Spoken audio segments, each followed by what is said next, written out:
Estimados hermanos, el día de hoy les voy a pedir un favor bien particular. Y sé que se los he enseñado antes, pero nos sobra recordarlos con amabilidad, esperando que estas cosas tengan buena cabida en vuestros corazones. Y quiero pedirles un favor. Yo no puedo limitar o condicionar al Espíritu para que obre de la manera que yo quiero que obre. El Espíritu es soberano como obra, eso lo sabemos. Pero quiero pedirles, si puedo hacerlo, que hagamos un esfuerzo por pensar en este mensaje de una manera más mancomunada. Lo que les pido es que pensemos en este mensaje más como iglesia que como individuos. Ciertamente habrá lecciones, enseñanzas y ánimo para nosotros los individuos, porque somos nosotros los creyentes los que, como lo veíamos la semana pasada, formamos la iglesia. Pero en ciertas ocasiones quizás somos un poquito egoístas y nos enfocamos en nosotros y perdemos de vista quiénes somos nosotros cuando nos reunimos. Es decir, perdemos de vista que somos iglesia. Vengan conmigo, por favor, a la palabra de nuestro buen y gran Señor. Al capítulo número 3 de Efesios capítulo 3. Y vamos a leer 3 versículos en esta mañana. 14, 15 y 16. Por esta causa doblo mis rodillas ante el Padre de nuestro Señor Jesucristo, de quien toma todo nombre, toda familia en los cielos y en la tierra, para que os dé, conforme a las riquezas de su gloria, el ser fortalecidos con poder en el hombre interior por su Espíritu.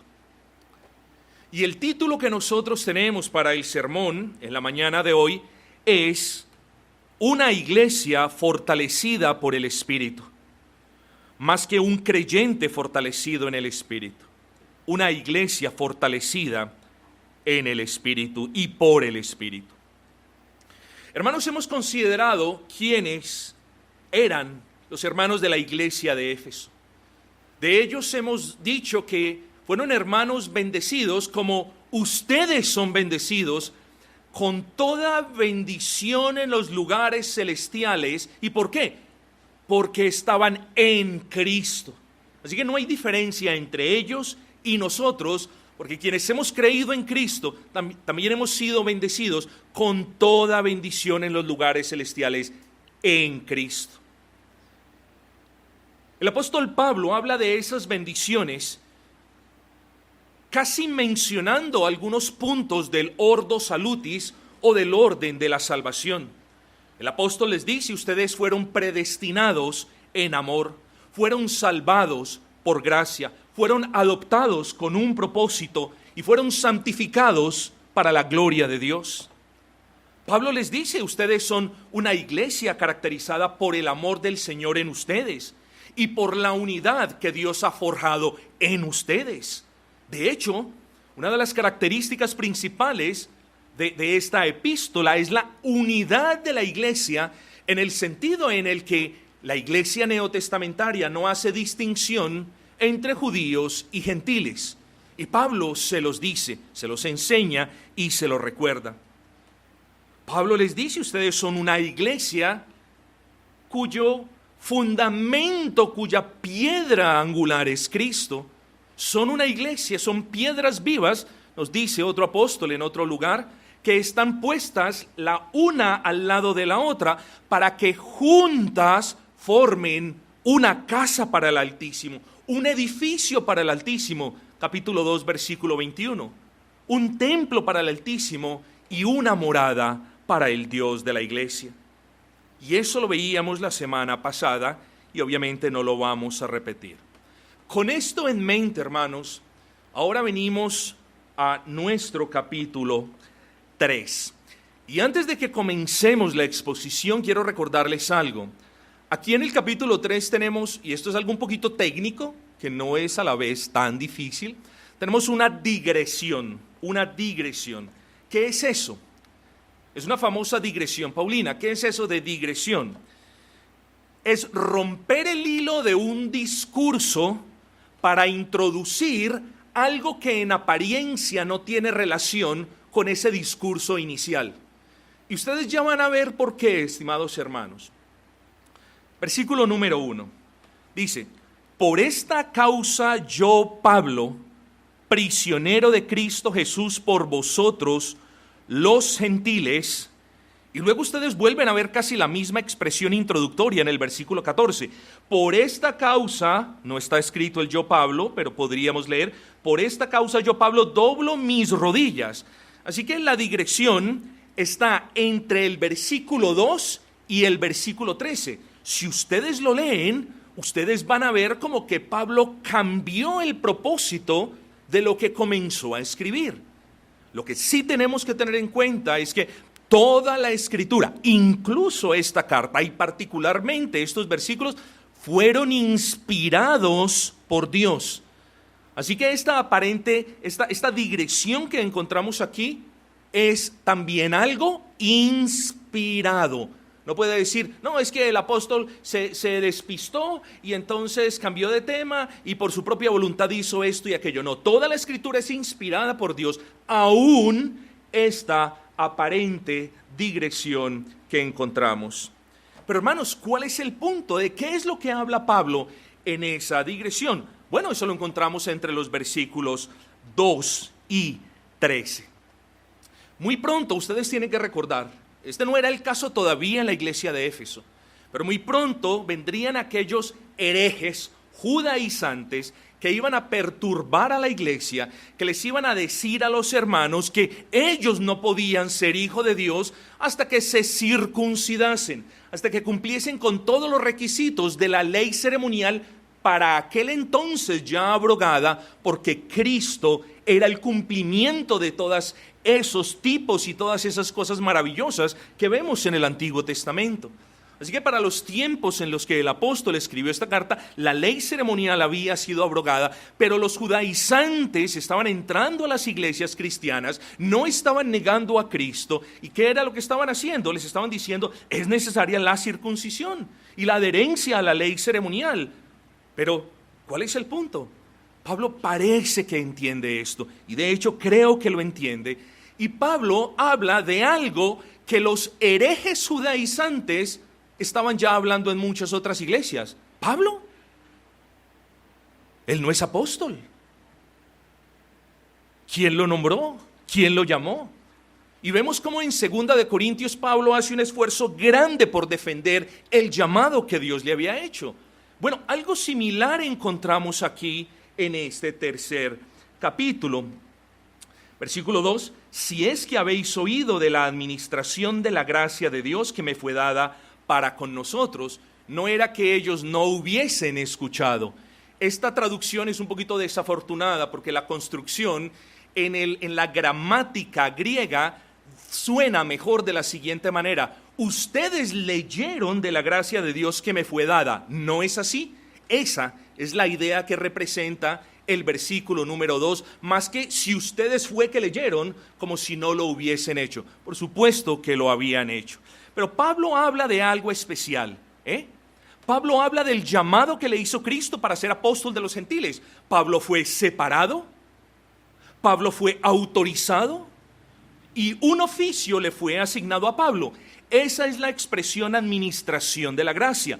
Para Pablo, su llamamiento apostólico, con todas las cargas y los sacrificios que eran inherentes a ese llamamiento, para él no era una carga, no era algo gravoso, sino que era una gracia. Y Pablo hace esta alusión a ese llamamiento, la administración de la gracia de Dios que me fue dada. Oh Señor, tú me encomendaste este oficio apostólico. Es una bendición, es una gracia que me hayas mirado, porque como ya lo leímos, yo soy el último de todos, soy el más pequeño de todos. Y eso es lo que quiere decir el apóstol Pablo. Ahora luego en el versículo 3, Pablo habla de un misterio, que por revelación me fue declarado el misterio. ¿Qué es un misterio? No confunda la palabra con algo misterioso. Algo misterioso es algo que no podemos entender, que está oculto, que está abierto a la especulación, pero a eso no hace referencia el apóstol Pablo. Lo que hace referencia, o a lo que hace referencia el apóstol Pablo con la palabra misterio, es a algo que estuvo escondido por un tiempo, pero que ahora fue revelado, a algo que no fue revelado en otras ocasiones, pero que ahora ya vino a la luz. A eso hace referencia. Pero ¿qué era eso que no siempre fue revelado? Bueno, sencillo, lo dijimos la vez pasada, que habría de venir un tiempo en el que no existirían más distinciones entre judíos y gentiles. Es que es muy importante que nosotros veamos el espíritu de esta carta, más que ponernos a hacer sermones de tópicos buscando cada palabra sobre la que se pueda hacer un sermón de tópico. No podemos perder el propósito de la carta. Y eso es lo que quiere dejar claro el apóstol Pablo.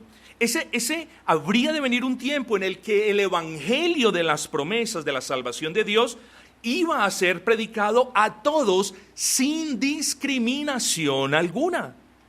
Habría de llegar un tiempo en el que la bandera de la iglesia, compuesta por judíos creyentes, como lo solemos decir, habría de bajar y habría de subir la bandera de la iglesia de Cristo, en la que no hay distinción entre los unos y los otros.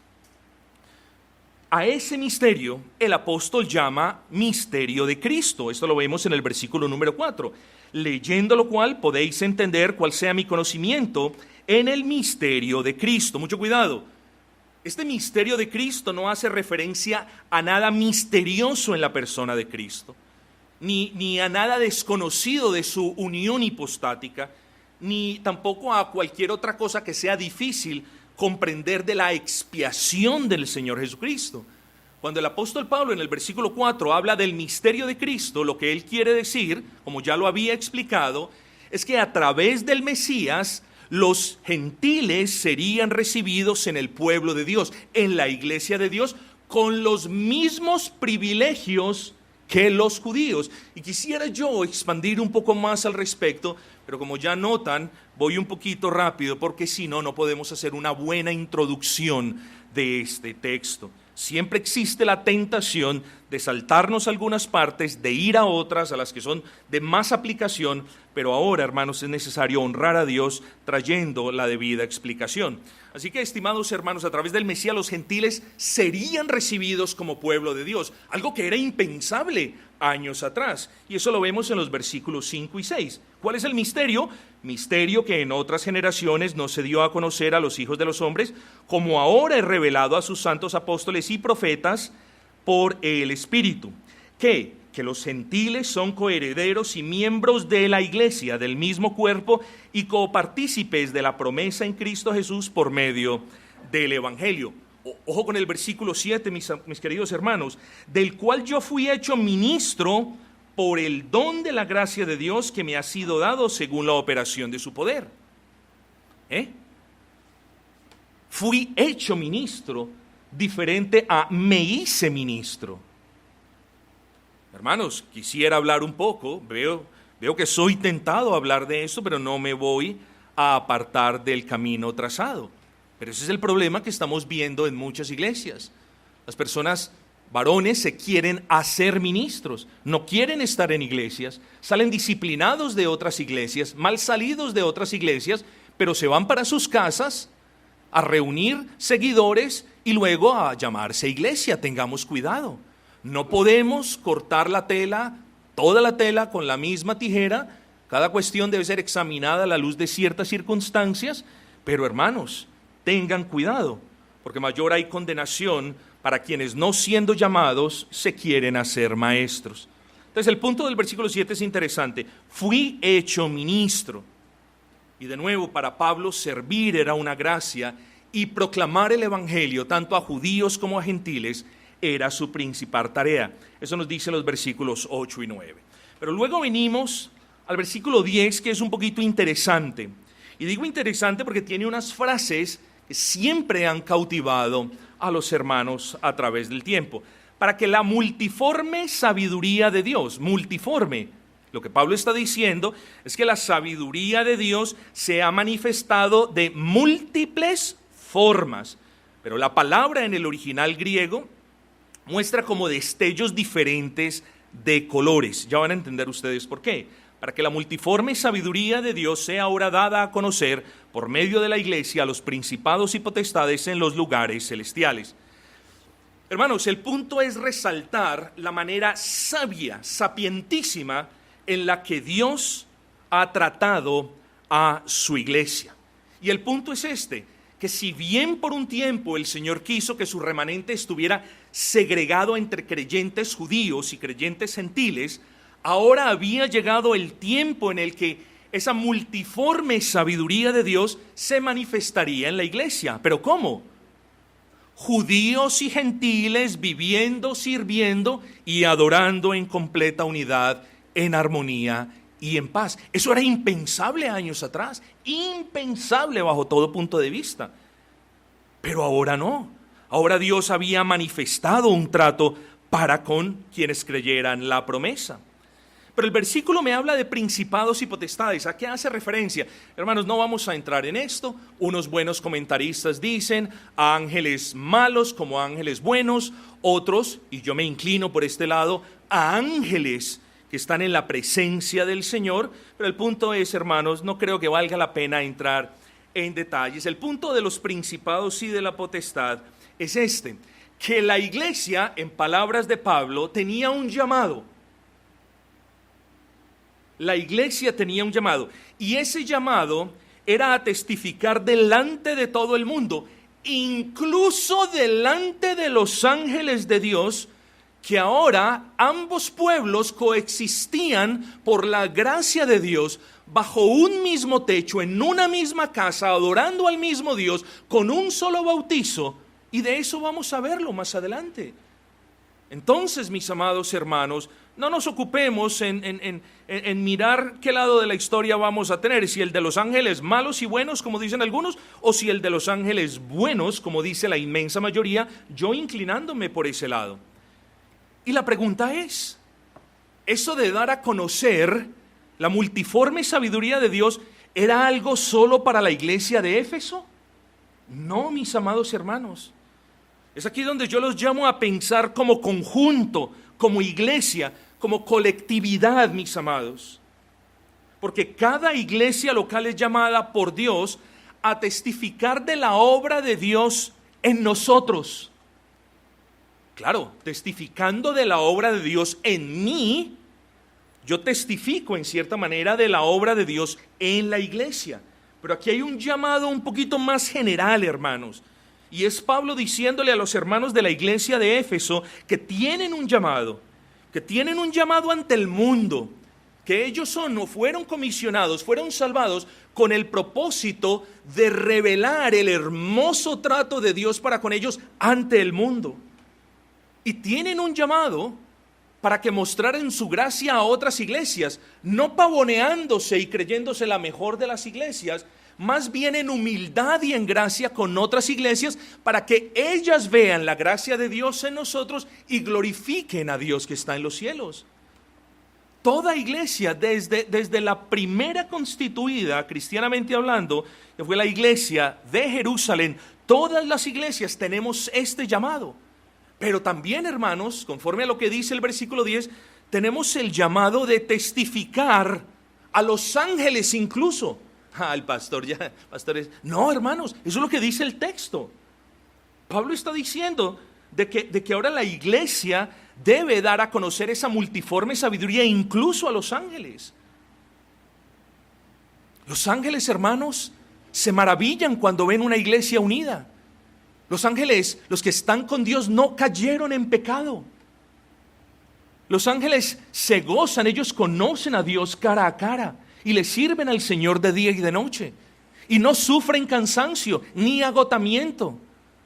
Mis amados hermanos, pero nosotros somos lo opuesto. Nos cansamos, nos agotamos. Somos llamados a servir al Señor y no lo hacemos, a adorar al Señor y de vez en cuando.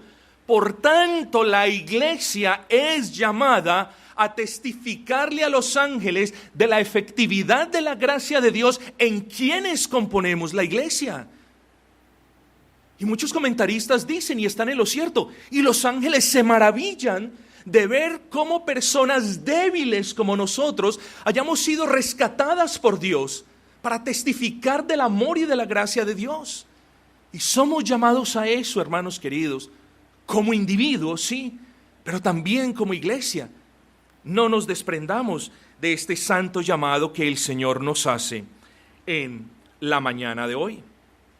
Los ángeles se maravillan de cómo cuando el evangelio es predicado, y recuerde, ellos conocen el evangelio, pero a ellos no se les fue predicado el evangelio.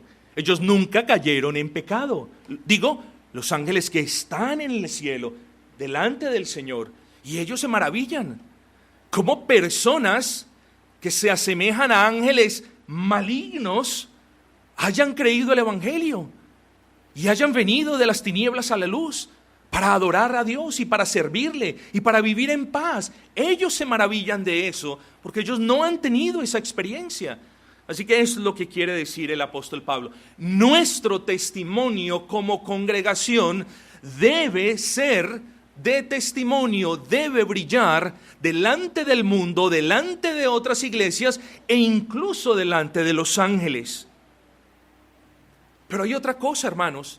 Cada iglesia local, esta en particular, somos llamados a testificar delante de las personas que hemos mencionado con anterioridad y delante de los ángeles del poder de Dios.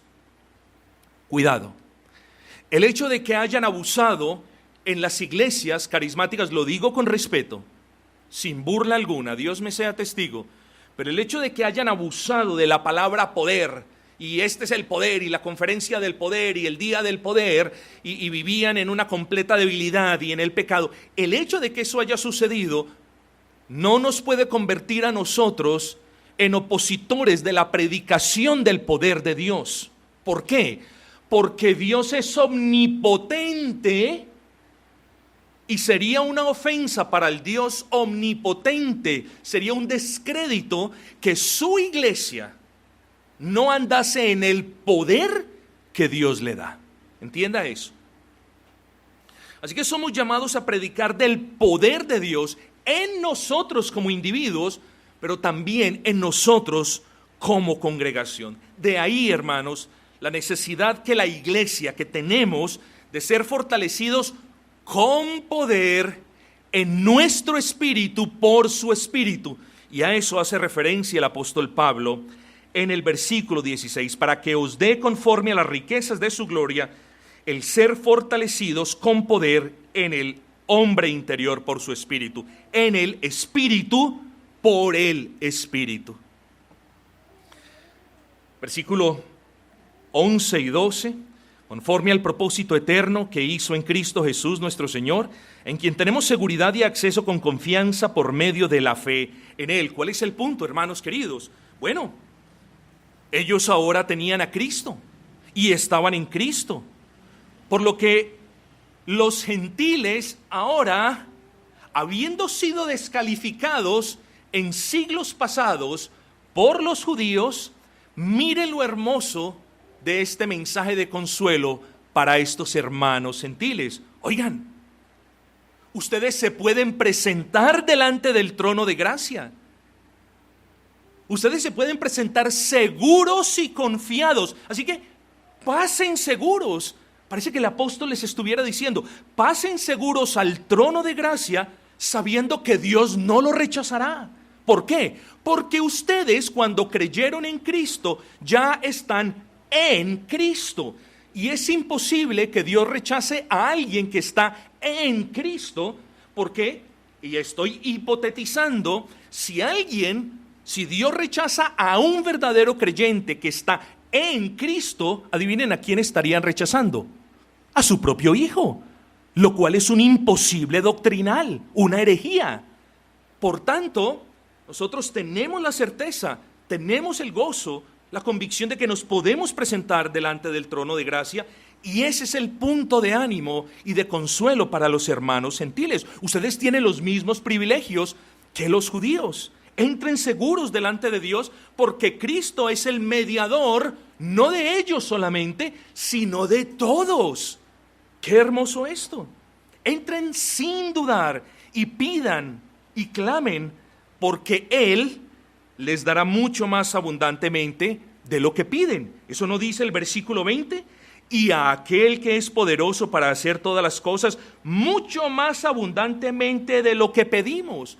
Esto era de gran bendición para los gentiles, y espero también que lo sea para ustedes. Pero la digresión termina. Yo no diría desviación, difícilmente diría paréntesis, ¿no? Esta digresión termina y continúa con una oración, hermanos. Y la oración no la vamos a leer, es del versículo 14 al versículo 21. Hoy vamos a considerar unos versículos dentro de esa petición que el apóstol Pablo hace. Y lo primero que quiero recordarle es que esta oración es profunda y particularmente trinitaria. Aquí está la bendita Trinidad, y más palpable es difícil. Miren, doblo mis rodillas delante de ¿quién? Delante del Padre. ¿Padre de quién? De nuestro Señor Jesucristo. ¿Y dónde está el Espíritu Santo? Final del versículo 16. Para ser fortalecidos con poder en el hombre interior por su Espíritu. Padre, ¿a quién oramos? En el nombre de quien oramos, Cristo, para que ellos envíen a su Espíritu. Es un pasaje profundamente trinitario, pero también es una oración. Nos enseña ciertamente a nosotros cómo orar. Pero nos vamos a enfocar, hermanos, en lo que queda del sermón, de un punto muy importante. Y esto nos trae de regreso al título del sermón: una iglesia fortalecida en el Espíritu. ¿Por qué? Porque necesitamos ser fortalecidos como iglesia por el Espíritu de Dios. Y para que eso suceda, es cierto, necesitamos fortalecernos nosotros en esa esfera personal, para que cuando nos reunamos como iglesia podamos dar testimonio del poder de Dios, de la fortaleza con la que como individuos hemos sido fortalecidos. Si decidiésemos todos estar débiles para la próxima semana, cuando nos reunamos, no puedo yo pretender que le sirvamos con diligencia porque vamos a estar débiles. Bueno, en ese orden de ideas, cuando nosotros nos fortalecemos a nivel personal, entonces cuando nos reunimos podemos testificar del poder de Dios que habita en nosotros, que obra en nosotros, y el que nosotros proclamamos en el Evangelio, pues está escrito que el Evangelio es poder de Dios para salvación. Pero quiero que resaltemos 3 puntos en lo que queda del sermón. Primero, el fortalecimiento es un don de Dios, y todos lo sabemos. Pero es necesario dejar esto en claro, porque muchas veces decimos, es que no, fortalezcase, hermano, fortalézcase.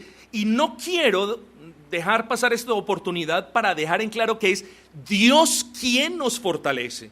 O cuando nosotros usamos la expresión me voy a fortalecer, tenemos que culminar esa expresión de la siguiente manera: me voy a fortalecer en el Señor. Es una expresión, es decir, me voy a acercar al Señor para que Él me fortalezca, para que Él me dé poder, para que yo me levante de este estado enclenque y débil en el que me encuentro, para que yo me pueda levantar de esta debilidad y pueda estar firme para la gloria de Dios, porque es voluntad de Dios que lo esté. Así que el fortalecimiento es un don de Dios. Bueno, y si es un don de Dios, entonces como iglesia necesitamos pedirlo de manera constante. Porque el interés primario de la iglesia es honrar a Dios. Y sabemos todos que para honrar a Dios como congregación necesitamos ser fortalecidos. Por tanto, la oración por ese motivo debe ser prioridad para con nosotros, hermanos. Nuestro Dios, hermanos queridos, es el Dios de todo poder y fortaleza. Y Él nos llama, por lo que aprendimos, a acercarnos seguros y confiados para ser fortalecidos. ¿Y quién de nosotros no necesita ser fortalecido? Yo le voy a decir, yo no sé cuál es su debilidad, pero sí le voy a decir que usted necesita ser fortalecido. Así que no desprecie el llamado que Dios le hace hoy de fortalecerse en Él. Y entonces, cuando usted se reúna como iglesia, vamos a tener una iglesia fuerte, una iglesia firme, una iglesia que sirva sin pereza, una iglesia que no sea enclenque, inconsistente en el servicio. Noten ustedes, hermanos, para glorificar al Señor necesitamos ser fortalecidos por Él, porque nos desanimamos, porque otras veces nos cansamos y dependemos de que el Señor nos dé su fortaleza. Ahora yo les hago una pregunta, hermanos. ¿Qué clase de testimonio es el que da una iglesia débil? ¿Qué clase de testimonio es el que da una iglesia desanimada? ¿Una iglesia sin carácter y enclenque?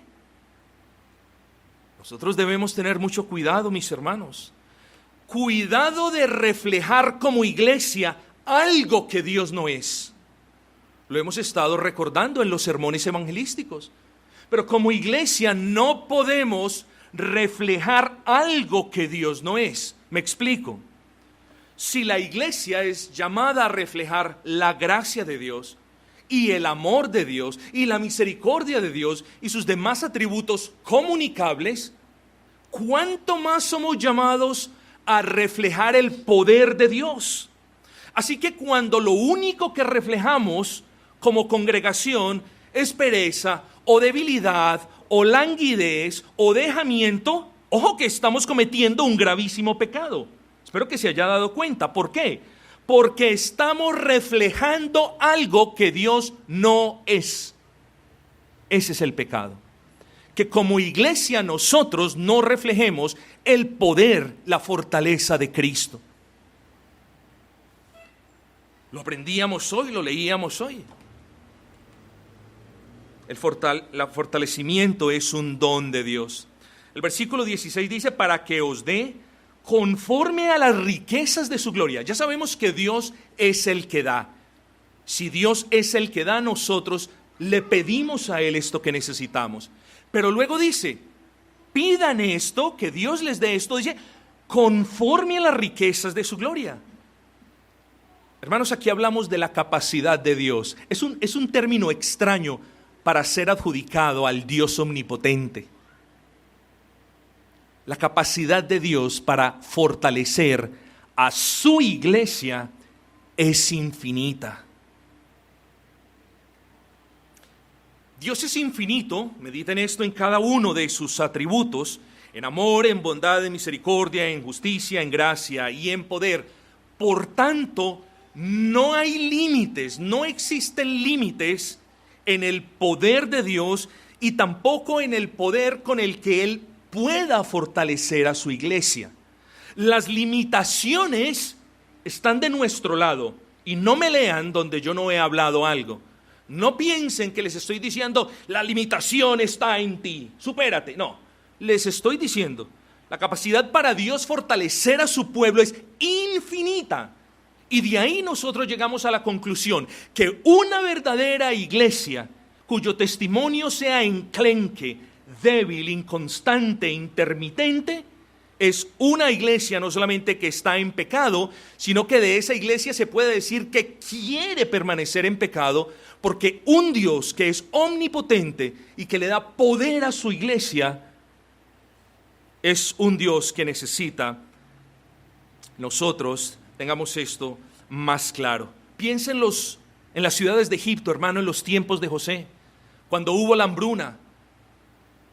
José mandó a construir graneros en las ciudades, y estos graneros fueron tan enormes y fue tanto el grano de trigo que se cosechó, que estos graneros almacenaron trigo por 7 años. Bueno, ahora pregúntese, si el tamaño de los graneros en las ciudades de Egipto fue suficiente, no solo para el pueblo, sino para venderle a toda la tierra, porque había hambre en toda la tierra, ¿cómo serán los almacenes de la gracia de Dios? ¿Cómo serán las despensas de la misericordia de Dios? ¿Negará Dios poder a una iglesia que se lo pida? ¿Será Dios mezquino fortaleciendo a su iglesia cuando sabe que el mundo quiere acabar con su iglesia? ¿Rehusará Dios darnos poder como iglesia? Poder para ser santos, poder para servir, poder para amarnos, poder para resistir firme las acechanzas del enemigo. ¿Rehusará Dios a darnos el poder que tanto necesitan sus hijos, su iglesia? Hermanos, la expresión conforme a las riquezas de su gloria proyecta la idea de la infinitud de las riquezas de Dios. Apersónese, usted que dice ser parte de la iglesia de Dios, cerciórese de que usted toma ventaja de los medios de gracia. Cerciórese de o recuerde la responsabilidad que tenemos cuando nos congregamos y somos un cuerpo. Póngalo de esta manera: cuando vamos a servir al Señor, cuando vamos a hacer algo, nosotros debemos ir como un cuerpo fortalecido. Es cierto, diferentes miembros dan diferentes servicios, pero el testimonio es uno. Una persona que deshonre al Señor no es la persona, es el cuerpo el que de una manera está deshonrando al Señor. Es menester, hermanos, que nos cuidemos más desde la perspectiva mancomunada, colectiva, eclesial.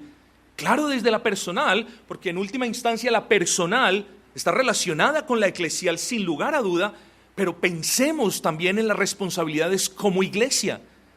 No podemos deshonrar a Dios por medio de cualquier estado enclenque o débil. El versículo 16 dice: para que os dé, Dios es el dador. ¿Y en qué capacidad o en qué magnitud nos puede dar? Conforme a la infinitud de sus riquezas. Ahora, ¿por quién nos lo da? Bueno, el versículo es claro: el ser fortalecidos con poder. Eso es lo que necesitamos en el hombre interior, en nuestros espíritus, dice, por medio de su espíritu, con E mayúscula. Hermanos, no vamos a repasar, pero bendito Espíritu Santo es el agente regenerador. Es quien, enviado por el Padre y por el Hijo, aplica vida a nuestros corazones cuando ellos estaban muertos.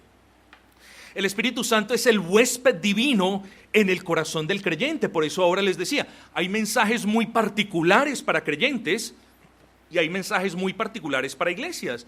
Bueno, volvamos al punto. El Espíritu Santo es el huésped divino en usted y en usted también y en todos los que hemos creído en Cristo.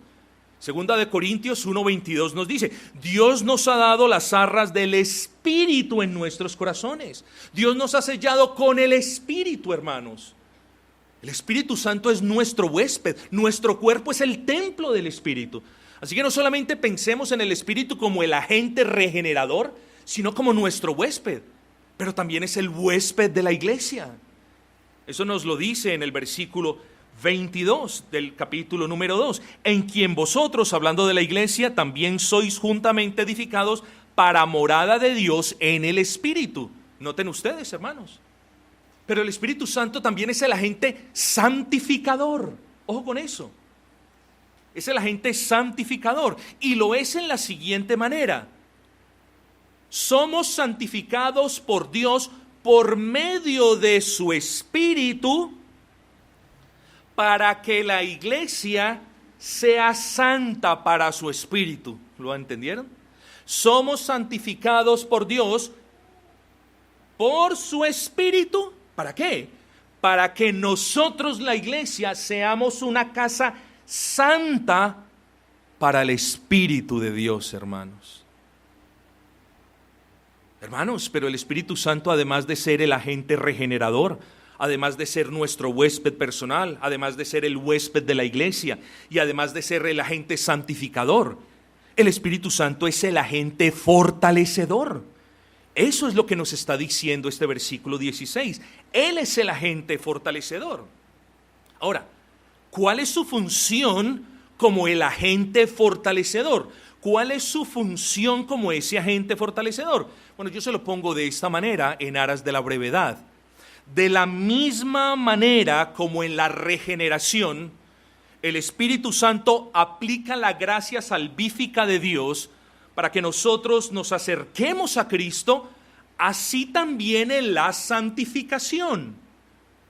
Es un proceso gradual. En la santificación, el Espíritu Santo va aplicando poder y poder y poder, el poder de Dios en nosotros, para que ahora nosotros, con ese poder, participemos de la extensión del reino de Cristo. Esto es muy importante, hermanos.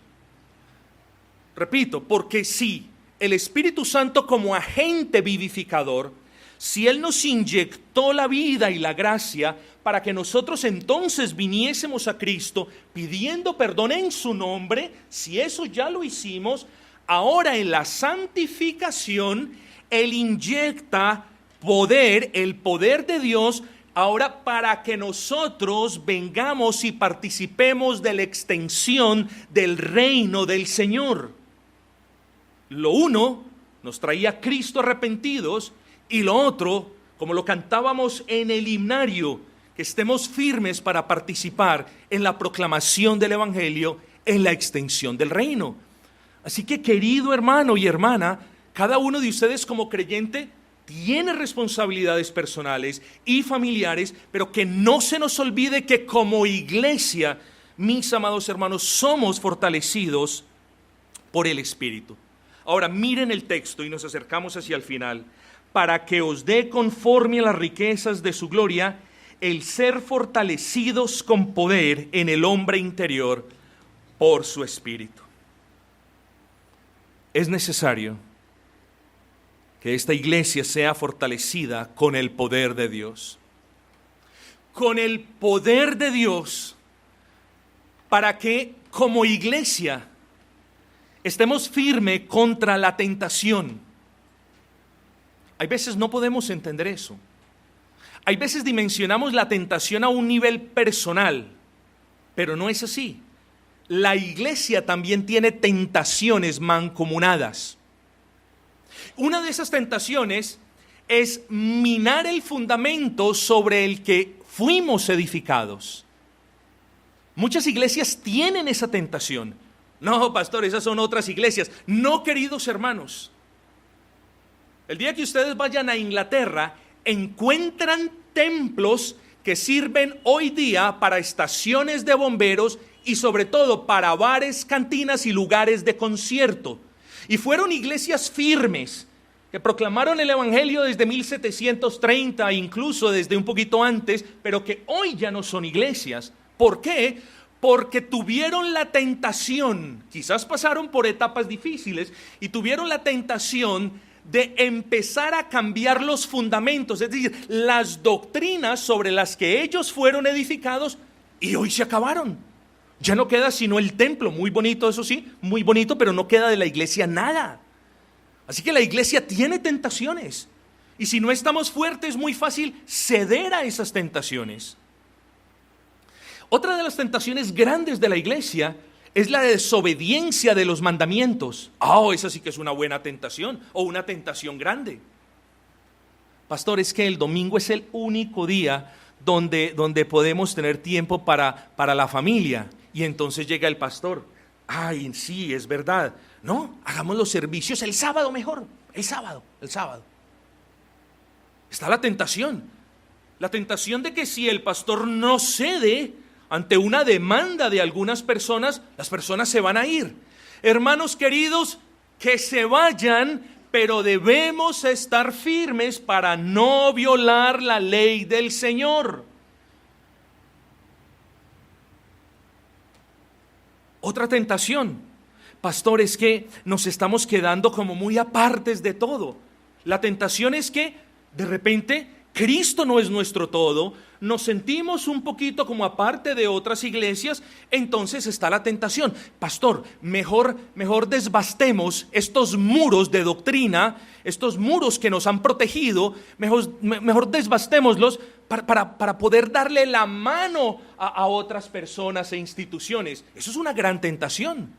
Claro, cuando el muro estaba alto no venían las zorras, pero mientras vamos bajando el muro y buscando la aprobación de los hombres, se van metiendo los enemigos. Así que la iglesia sí tiene tentaciones. Otra tentación, la de no servir a Dios. Oh, pastor, estamos cansados. Sí, yo entiendo, yo también, hermano. Pero existe la tentación de no hacer nada para la extensión del reino. Existe la tentación de acostumbrarnos a un facilismo de 2 horas el día domingo y de cama el resto de la tarde. Esa es la tentación.